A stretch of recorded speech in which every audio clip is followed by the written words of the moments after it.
Đây là máy bay đang bay nhá anh em ạ.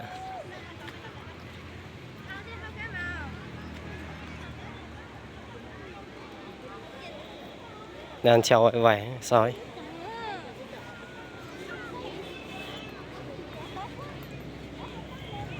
ở kia rồi, ở kia rồi, kia rồi.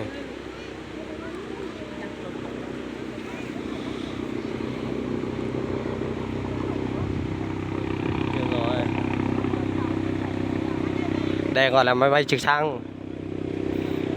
Vừa nãy ra muộn không thấy họ cấp cánh, và không thấy họ đỗ, chỉ thấy họ nhấc cánh bay lên thôi. Rồi.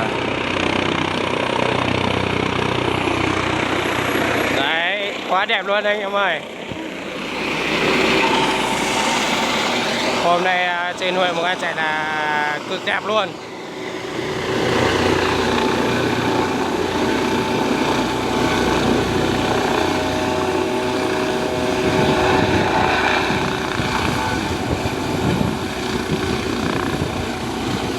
Mát luôn đấy.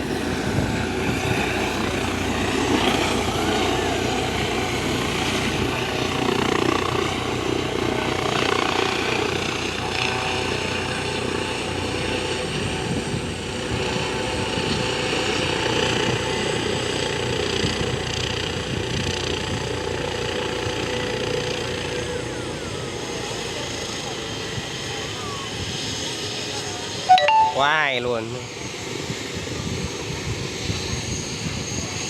Bây giờ đang họ đỗ, sao buổi chiều họ mới có cánh đấy.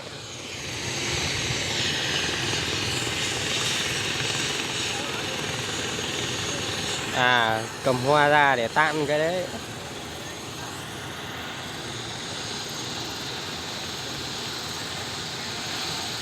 Chưa rồi.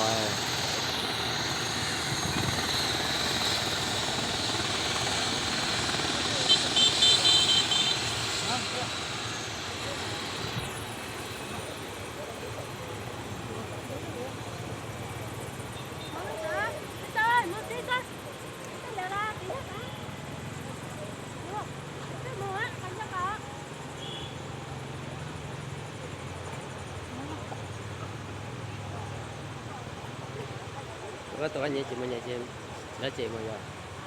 Rồi. Ôi chị bây giờ đi nhìn đâu.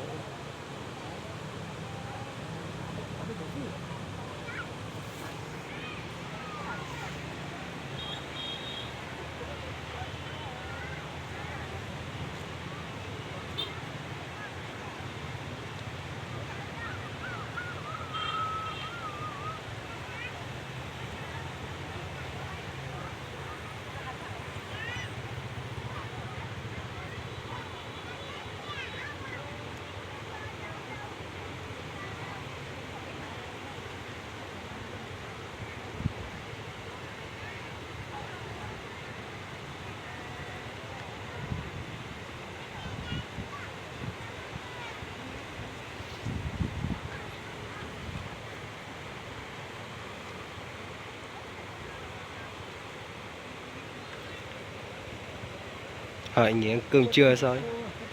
Chụp ảnh ấy. Cũng ở trên máy bay chụp ảnh ấy. Giờ này họ nghỉ rồi, nghỉ ăn trưa rồi. Chắc phải tỉnh tí nữa.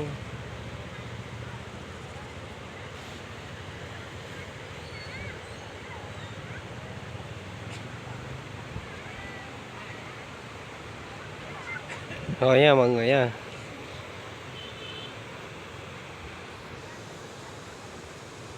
Xin chào và buổi chiều gặp lại.